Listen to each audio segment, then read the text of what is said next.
talked yesterday or Monday about solutions and possible lineup changes, roster changes. Have you made any of those decisions yet? We've started the process. We've had some discussions, but part of those discussions and decisions will be based off how practice goes. So, we'll see how today goes. Good padded practice today. Another practice tomorrow, obviously, before we have the final dress rehearsal on Friday. But, yes, we've had those discussions. No, I'm not going to share those with you. But the reason I'm not sharing them is because they're not finalized until we get through this week of practice and finalize Friday afternoon. Hey, yeah, let's do this. Let's make this move. And But there'll be some things that feel a little different to the guys just from a rotation standpoint. The first steps to change, real change, are acknowledging that you have a problem. I think that Brian Schottenheimer has done a great job protecting Matt Eberflus. Matt Eberflus was not handed a great defense. He just wasn't. I mean, he thought he would have had Micah Parsons. He hasn't had anywhere close to that pressure that Micah Parsons has given you. Now, they have been better versus the run. You obviously have gotten Kenny Clark back. But I think that Brian Schottenheimer has done a good job, not falling for the tricks of, hey, is it Matt Eberflus's fault? Or no, it's the team, right? It's us. And guess what? Brian Schottenheimer is over the team. So if the defense is bad, technically it's on Brian Schottenheimer. But he has now acknowledged that the Cowboys have a serious problem on defense, and he knows that there has to be change. Let's talk about the changes that the Cowboys really have to deal with. But I said this on stream, and I'm going to keep harping on it. It's a lot of the coaching, but more so, players need to play better, and players need to come off the field.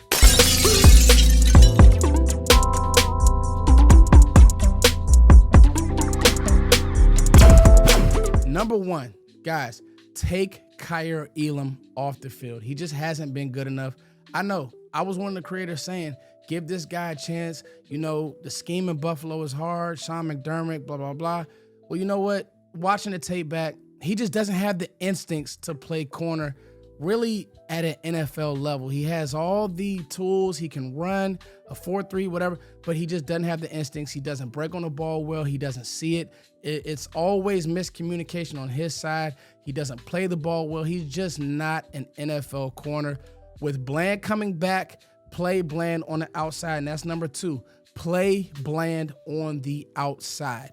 Keep Reddy Stewart in the slot. That's number three. Okay, so that's three things that have changed by DaRon Bland getting healthy. Kaiir Elam off the field, Reddy Stewart stays on the field. Because being honest with you, Reddy Stewart has not only been your best DB, he might be your best defender. Now, Kenny Clark may have something to say about that. Obviously, Marshawn Nealon has made some nice plays, but guys, tell me who else on this defense has been good. You would think what you paid Trayvon Diggs, it would be Trayvon Diggs, but it just hasn't been. Number four, so I got those three things out the way. Take Kaiir Elam off the field. DaRon Bland needs to play on the outside. Keep Reddy Stewart on the defense, okay? So 1, 2, 3, right there. Number four, Jadeveon Clowney doesn't just need to play. Jadeveon Clowney needs to start. And it was interesting hearing him in the locker room. He thought he was going to play last week. You can tell that he's excited. He's chopping at the bits. He knows that he can help this defense. But in all honesty, guys, he knows that he's better than what he sees on the field. And the truth is, Sam Williams and Dante Fowler have not been good enough. Capital H. Haven't been good enough. Haven't given you the rush that you saw in Washington. Sam Williams it's like you're hoping. You're going to be hoping forever. I'm tired of it. So get those two off the field. Let Nealon and Ezra rush. Let Jadeveon Clowney do what he does best against the run. And if those guys get themselves together, they come and they rush how they're supposed to, cool. And honestly, if you think about it, lowering Fowler snaps could really do some good for him. He was never a starter. Even when he was drafted in Jacksonville, he kind of busted out. When he was with the Cowboys his first go-around, he wasn't a starter. He was a pitch hitter. He would come in, on Dan Quinn's attack style defense, and he would basically go get the quarterback. But as a starter, it just hasn't worked out. This video is brought to you guys by Sleeper. Guys, Sleeper is the #1 gaming, fantasy, fully immersive. You get to be in the game with this app. And what I want to do now is kind of go over how it works and how you can make some quick money just putting some parlays together and having fun while doing so. So the Thursday night game is one of those games that I really, really want to see. Seattle versus Arizona. That's just a football fan to me. Look at the gimme that you get. It's basically free money, okay? So Kyler Murray's going to throw for more than 0.5 passing yards. And then I went Jackson Smith and Jigba over 80, just because I think that he is right now really Seattle's offense.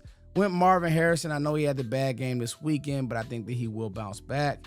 Then I went Torrey Horton Jr. over 21 yards. He's played pretty well, okay?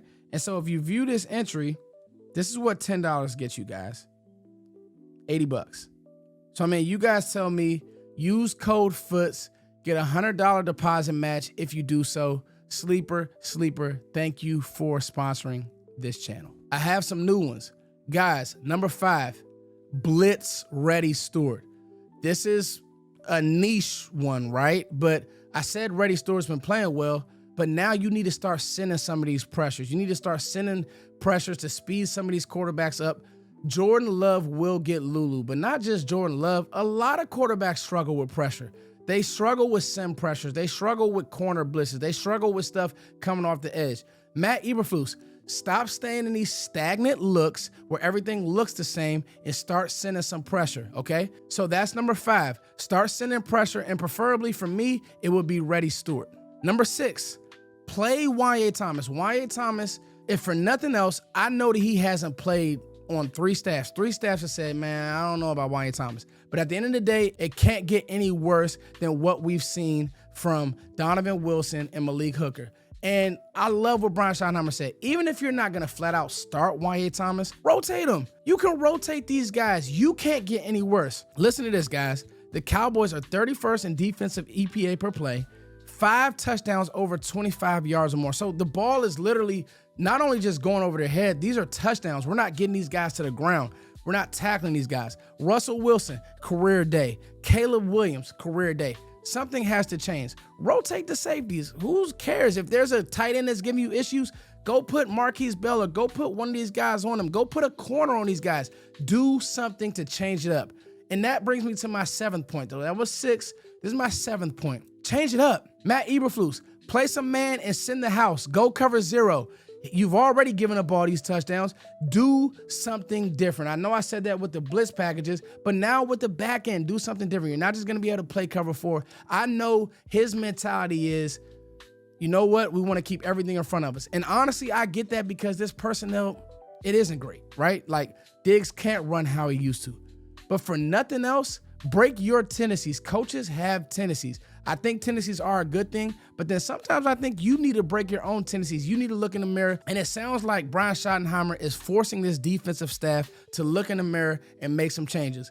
What changes do you guys think needs to happen? For me, these 7 things need to happen, and I would be surprised if the Cowboys look as bad. I know the Packers are the Packers, and we're super, super scared, but I just have a feeling that if nothing else, the defense will look a teensy-weensy bit better. What do you guys think? It's your boy Footsdaking as always. Thank you guys for liking, sharing, subscribing. Please, please, please subscribe, guys. I can't do this without you. Let's get the followers up. Let's get this channel to 50K. I know we had a rough loss. Man, it would be beautiful, beautiful to win. I love you guys. Peace.